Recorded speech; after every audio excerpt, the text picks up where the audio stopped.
If you think AI is only for tech people or big businesses, let me show you 5 beginner friendly tools that small business owners are using right now. Hi, I'm Trina from Get Around Town Marketing, and today I am sharing 5 tools that are beginner friendly and useful for small business owners. And no tech background is required. You don't need to know all of these tools, so do not put the pressure on yourself to believe or think that you need to know all of these tools. Implement one, maybe two, and that will be the perfect place to start. So grab your pen and paper or whatever you use to take notes, and let's get started. Tool number 1, ChatGPT. ChatGPT is one of the tools that I would say where many beginners start.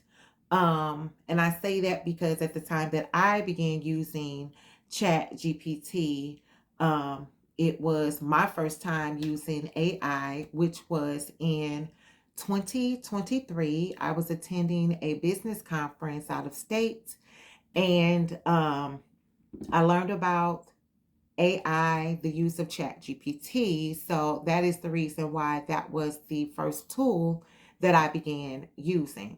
And when I started using it in 2023, I actually downloaded the app on my phone. It was free at the time, lifetime access for ChatGPT. And that's how I began using ChatGPT. I didn't know anything about AI, but I was determined to learn it. And the only way for me to do that was to actually use it. So I'm giving you the exact same advice that I told myself, was that in order for you to learn about AI and how to use it, you need to actually implement it, like physically use it, learn about it, and ask questions, because this is like one of the best tools that you can have to be using within your business. You can use the Chat GPT app. Again, and I'm referring to that because that's the one that I've used, but in my business group, there are members that are using Claude, and then there are other chat apps that you can utilize as well. So I would say do your research and find one that you feel would work best for you, and then stick with it. If someone tells you about another app and you just started using one, I want to tell you to stick with that one app until you get comfortable with it before you decide to use another one. But utilizing ChatGPT is perfect for brainstorming ideas, brainstorming content, writing emails, um, drafting captions. You can utilize it for plenty of things, but in your business and as starting out, I will recommend that you start out using chat for your for brainstorming ideas within your business about your services and products, um, utilizing it for drafting captions, and as well as writing emails to your customers. Um, think of it as a writing assistant, your digital assistant that you have readily available to you to use within your business. So that is tool number 1, Chat GPT. Tool number 2, Canva with the use of AI. So I have personally been utilizing Canva for quite some time. However, it wasn't until this year that I began utilizing the AI feature within Canva. And I must say that I have been very pleased with the results that I have been getting from utilizing the AI features within Canva. So, if you haven't done so, I suggest that you begin to utilize Canva, and you can just start out using Canva without the AI features. And then as you get comfortable, begin to implement the AI features within Canva. Now, Canva will help you to create visuals quickly. It will also help you to turn ideas into graphics, and it would definitely help you to stay visually consistent. So think about those things when it comes to utilizing Canva in regards to you being able to create graphics with the use of Canva. And also, it helps you to design without you staring at a blank canvas. So if you want to be creative, be sure to utilize the AI feature within Canva. And most recently, I actually utilized a graphic feature within ChatGPT. So I was creating a post for my YouTube content, and it actually created a graphic for me to go along with that YouTube post. So I was excited about that. So ChatGPT offers that capability as well. And you can, and this is just an extra little bonus tip, that Gemini AI feature is great for you to create graphics and photos with as well. So that was tool number 2. Tool number 3. Tool number 3 is Meta Scheduler. Meta, also known as Facebook, and is also connected with Instagram. So if you were to utilize the scheduler within Facebook, also known as Meta, you can schedule a post that will also post on both Facebook and Instagram. And you can actually do the same on the Instagram app. If you were to go to make a post, you can share a post between Instagram and Facebook when you're posting or scheduling. Now, I have had some issues where sometimes, and I think it depends on the type of post that you're making, that it may not automatically link over to one or the other, so Facebook or Instagram. So just keep an eye on that. But for the most part, you're able to schedule post content to post on both platforms. Now, utilizing the scheduler within Instagram, this helps you to keep your posting consistent so that you already have an idea of when you're going to post. Even if you want to pinpoint it down to what time you're going to post, the scheduler will help you to do so.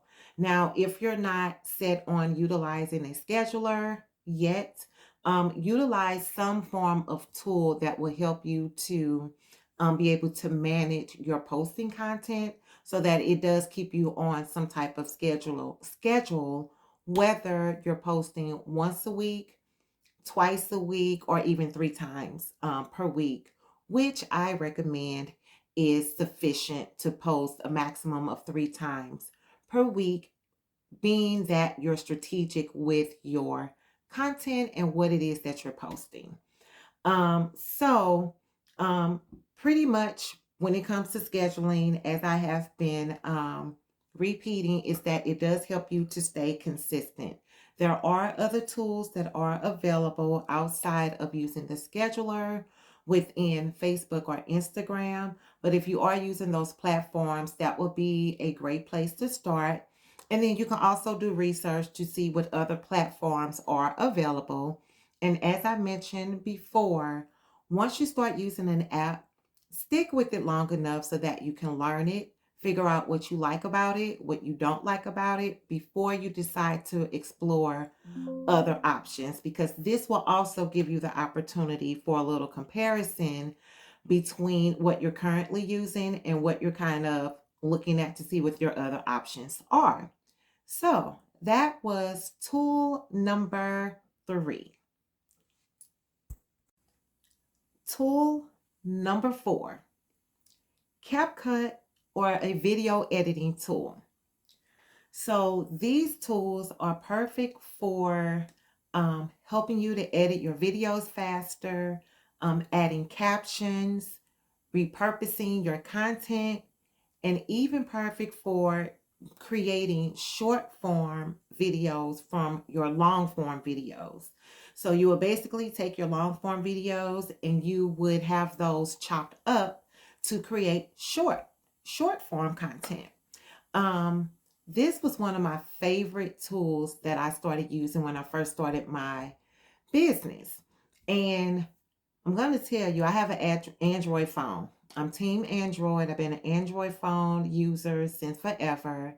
And I was using my Android phone for editing my videos.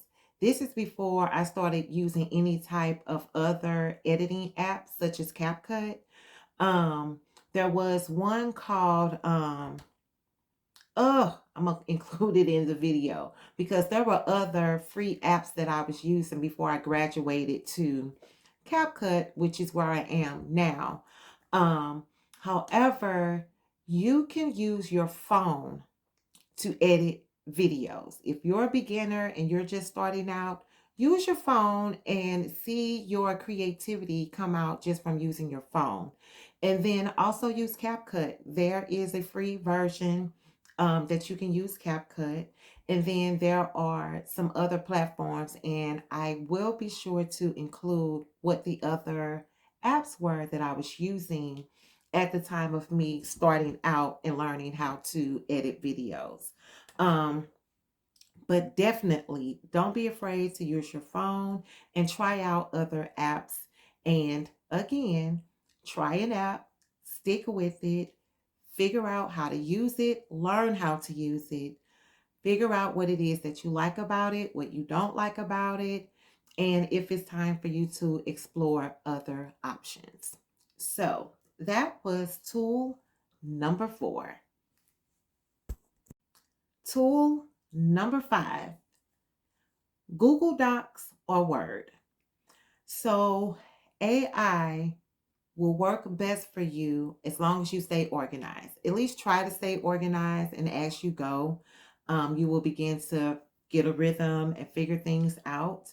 Um, but these tools are great. The Google Docs and Word Docs are great because they will help you to store ideas, plan content, and keep everything in place. Now, I just recently started using Google Docs probably within the last year. But prior to, I was more familiar with Word. So Word was my go-to, and it still is my go-to. I use both Google Docs and Word. So that is not for you to jump out there and use both if you have never used either one, but pick either Word or Google Docs to start as your starting place, and then eventually you can jump over to Google Docs or Word, vice versa, and figure out which one you like best, or if you prefer one over the other. As I mentioned before, I personally use both Google Docs and Word. So those are the 5 tools that are beginner friendly and very useful for small business owners. You don't need to use every tool. Start with one and choose the one that's doable for you. Subscribe for more beginner friendly marketing and AI guidance, and visit getaroundtown.org if you want help choosing the right tools for your business. AI should make your business easier, not harder. And as always, mind your business, and I will talk to you soon. See ya.